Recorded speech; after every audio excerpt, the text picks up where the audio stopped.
for being part of our online community here at Central.Church and being a part of our Weekend Thoughts. We are in a series entitled Miracles. And we kind of shifted gears last weekend and started looking at, in John's account, over in the Gospel of John, John shares with us 7 signs that Jesus gave that confirmed that Jesus was the Messiah, that he was the Son of God. And so over the month of November, we're looking at those 7 signs. So last weekend, we looked at sign 1 and 2. This past weekend, if you haven't had our opportunity to be part of our weekend teaching time yet, then make sure you check it out. We talk about sign number 3. But during this weekend thought, I want to just kind of unveil, if you will, take a look at sign 4. So as we dive into this, sometimes in life we feel like we don't have enough. We don't have enough time. We don't have enough resources. Whatever it is, you fill in the blank. It just seems like, whether it be from a church perspective, whether it be from an organization or work, or even as family, we just don't have enough. So therefore, we're always looking for more. You know, from a church perspective, we're saying, well, when we get to this stage of life as a church, when we're at this place financially, when we're at this place with our resources, when we're at this place with our volunteers, then we'll be able to start this ministry, or that's a great dream, or that's a great idea, or that would be a great ministry idea. But we're just not there yet. So when we get there, then we could do that. We just don't have enough volunteers. We don't have enough manpower. We don't, and the exact same thing can be said for an organization or for a company, or for our families, even in our own personal life. Specifically as a follower of Christ, you say, well, I don't have enough information yet. I don't have enough knowledge. And I'll share the good news when I know more. When I get myself fixed first, when I look better to the world, then I can be a better representation to Christ and different things. So we use these excuses all the time. See, when you live in a life in connection with Jesus, when we invite Jesus into our lives and we are doing life with Jesus on a day-to-day basis, it's not what we have, but it's about Jesus. It is about Jesus. One who can take something little, one who can take something small, one who takes something that doesn't look like we have enough and just multiplies it and grows it and does extraordinary things with it. So this 4th sign that John reveals to us, is showing to us, is no matter what you have, Jesus is always enough. No matter what you have, Jesus is always enough. And Jesus is going to multiply that. Jesus is going to make that large. Jesus is going to take whatever it is. If you give it to him, then he will do something extraordinary with it. He'll do something special with it. And John shares that with us over in John chapter 6. Now I want to begin reading verse 1. It's a very familiar passage, a very familiar time in the life of Jesus and the disciples. As we dive into this, for a lot of you, you'll recognize it. If not, then I just want to encourage you just to follow along and dive in with us looking at this time in Jesus' life. In John chapter 6, this is what John says about this time period in Jesus and the disciples' life. He says, after these things, Jesus went away to the other side of the Sea of Galilee. And a large crowd was following him because they were watching the signs which he was performing on those who were sick. So in other words, Jesus is healing the sick. They're seeing things that they've not seen before, and they are amazed by Jesus. They see all these things that Jesus is doing. So we have these people that are rallying around Jesus. They want to be a part to see. They don't want to miss what's going to happen next.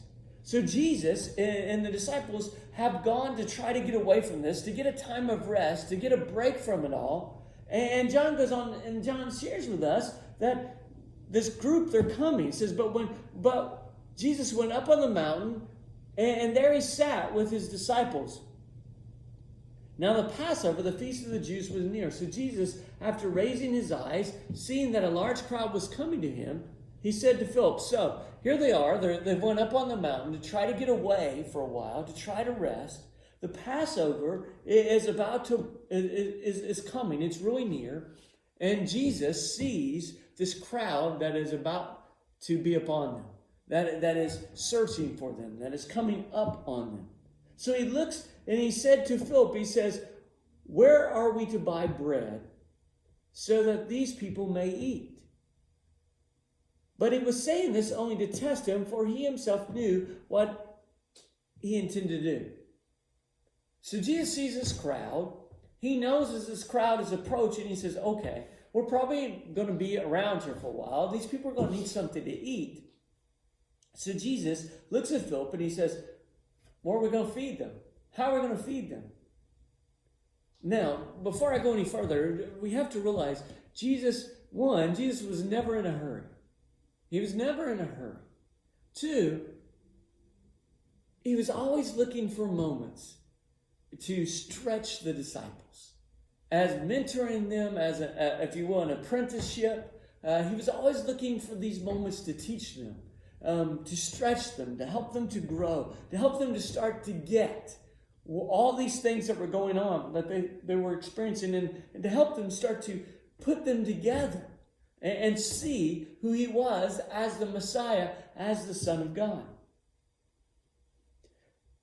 John goes on to share with us, he said, Philip answered him. He says, 200 denarii worth of bread is not enough for them, for each to receive just a little. So Philip, here's Jesus, he says, Philip, what are we going to do? How are we going to feed all these people? We need to feed them. I'd like to feed them, basically is what Jesus is saying. And Philip says, Jesus, I hear you, but that's not possible. And he actually throws out a number. He says, 200 denarii, he says, worth of bread wouldn't feed all these people. Now, what does that mean to us? Well, it's said that 200 denarii would equal to us today about $60,000. So basically, Philip saying to us, $60,000 wouldn't be enough to feed all this crowd. Philip is saying, Jesus, I hear you. I hear you about this crowd. I feel your compassion, but it's just not going to happen. We don't have enough resources. We don't have enough food. We don't have enough time. We don't have enough people. It's just not going to happen, Jesus. And then we see Andrew. Goes on, says, one of his disciples, Andrew, Simon Peter's brother, said to him, there is a boy here who has 5 loaves of bread and 2 fish. But what are these for so many? So you have Philip looking at Jesus saying, okay, it's just not going to happen. Now, bless Andrew's heart, Andrew hears the same thing. And the question was not given to him, but Andrew, he's found this boy and he's saying, Jesus, he says, this is all we have. The realization is there is this boy. He's got his lunch with him. He's got 5 loaves of bread. He's got 2 fish, but, that's all we got. Maybe what we have here, but again, it seems like this impossible task. It's just not going to happen. It's just crazy. So when we hear all this, when we hear that, and kind of break it down into our culture today of talking about $60,000 is what it would take to feed this group of people, we kind of buy into what Philip is saying and putting ourselves right there amongst the disciples and listening to this conversation. Jesus, this is just an absurd idea. This is crazy. There is no way we can feed these kind of people. And even if we had this food, look around. There's just the 12 of us. How in the world are we going to serve all these people? How in the world would we get all this food together? This is just crazy. I think we're the same way, are we not? We look at ideas, we look at dreams, we look at the task. Go into all the world and share the gospel, share the good news. Share the good news to the world. That's crazy. Or we look at, maybe let's put it in context of maybe this. Maybe you have had or felt like, you had this dream or this idea, maybe this ministry idea or this ministry dream, or you're thinking that God has laid something on your heart. It's like, the Holy Spirit is speaking, and you even get the boldness, the courage to actually share that. In other words, it's gone from your very being, from your heart, through your head. You're thinking about it, and you actually start to speak it. You start to share it, and as you start to share it, people look at you and go, "That's the craziest thing I've ever heard. That's not from God. There's no way that will ever, or maybe that's something down the road we could accomplish. Maybe bring that up, down the road in the, several years from now when we get larger as a church, or, when we have more resources, when we have more volunteers and all these different things, and, or maybe even you relate, maybe it's not from a church perspective, or maybe you've thrown out an idea from a company, or maybe your coworkers, and you've said, what if we tried it like this? And they come back at you and say, "No, that's crazy. That isn't going to work. We don't have the time to do that, or we don't have the money to do that." That's exactly what Philip is saying here. He's saying, "Jesus, I hear you. I hear your idea. I hear this, but it's just not going to happen. It's not possible." And then you have someone like Andrew, maybe, that chimes in. They say, "Well, what if we do have this? So would this help? Would this help? I hear the idea. I hear the dream. I hear the thing that you feel like that God has birthed in you." So you have someone like Andrew that's at least trying to give encouragement. Trying to. Or what about from Andrew's perspective? Why in the world, if you look at all these people that that we see that from this time in Jesus and the disciples' life, and this huge crowd, and Philip throws out this crazy number, if you will, and Andrew can look around, he can see all this, and he can look at what he's brought to Jesus, these 5 loaves of bread and these 2 fish. Why would he do that? Because then, people are probably laughing at him too. The disciples are probably trying to say, "Andrew, what are you doing, dude? What are you thinking? That's even more absurd than Philip. At least Philip is, there's no way." Why would Philip do that? Or why would Andrew do that? Just a thought. What I'm just kind of churning around in my mind is that Andrew, although he sees the impossible, it maybe even looks, he's thinking the same thing really deep down that Philip is seeing. He sees the impossible, but he wants it to be possible. I mean, he doesn't know exactly how to get there. He knows it's an impossible task. He knows it's an impossible idea. He knows it's an impossible dream. He sees maybe Jesus' compassion. He's hearing it. He knows it's impossible, but he wants to believe it could happen. He wants to be, just in case this could happen, I want to be a part of it.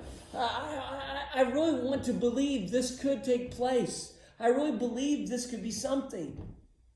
John goes on to share with us in verses 10 through 13. Jesus says, he says, "How do people recline to eat?" Just think what the disciples had to be thinking here. What do you mean, how do people recline? We're having this discussion. We've already determined it's not possible. We have these 5 loaves of bread. We have these 2 fish. Jesus, this is crazy. This is going to get these people all worked up. This is going to make them think they're going to get something, and we really don't have nothing to give them. Jesus said to them, "Have people recline to eat."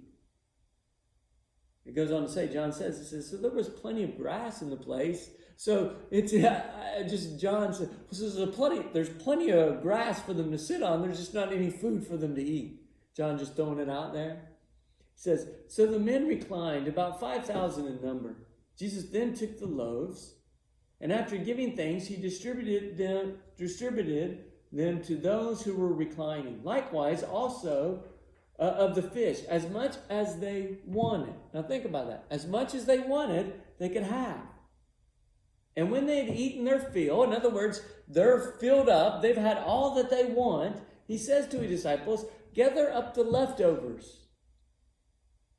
Gather up the leftover pieces so that nothing will be lost." So in other words, just don't waste it. In other words, we've had to take 5 loaves of bread, 2 fish, done fed all these people, And not only that, they're filled up. They've had all that they want, and now we have leftovers. So let's don't waste the leftovers. Let's pick all the leftovers up. And he gave them to the disciples.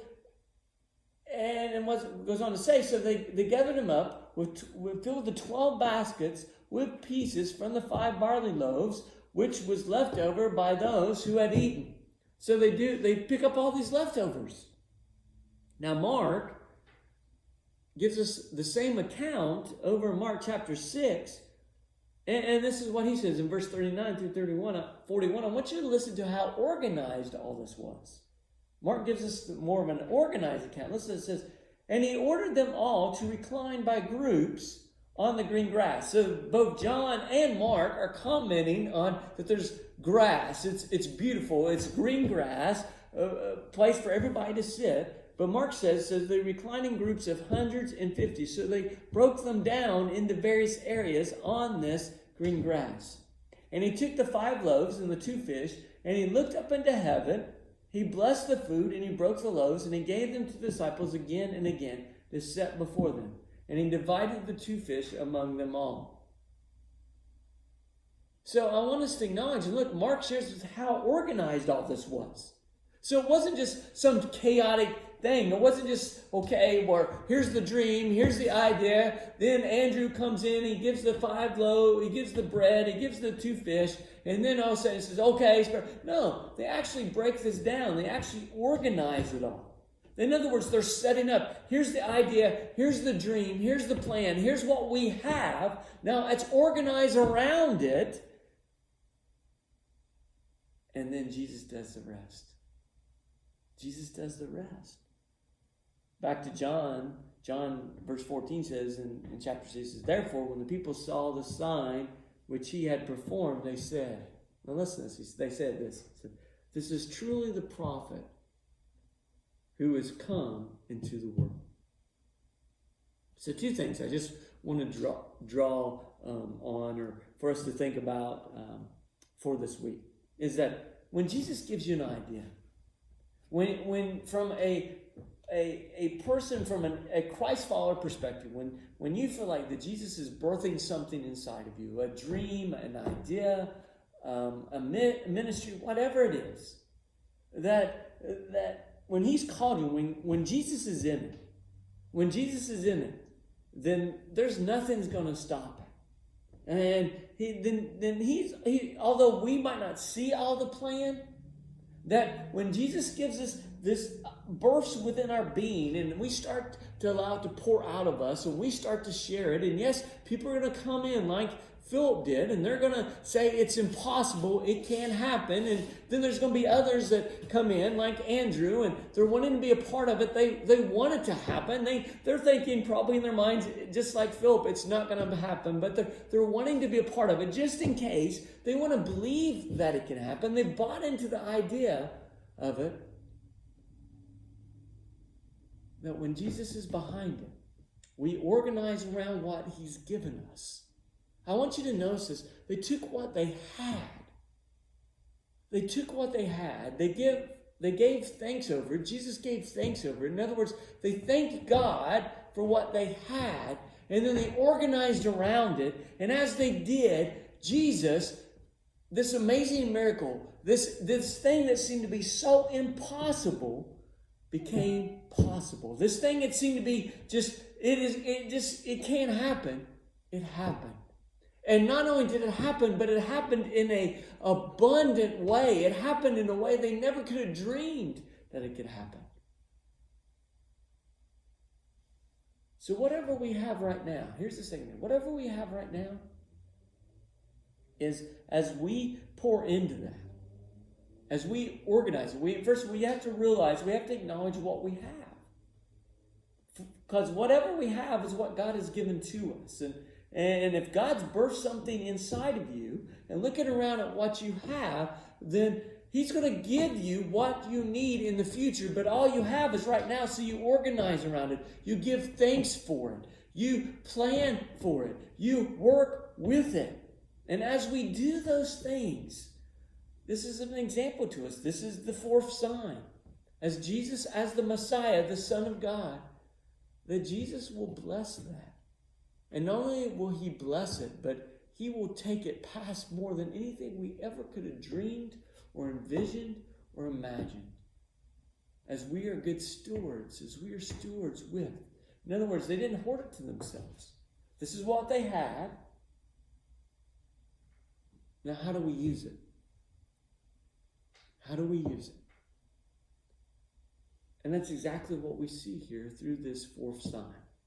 Whatever you have individually as a follower of Christ, organizing it, praying over it, giving thanks for it, and then using it to share the good news, to do the mission that God has called his church to do. An impossible task, but through Jesus, it is so possible, more than anything we can envision or imagine. You guys have a great week.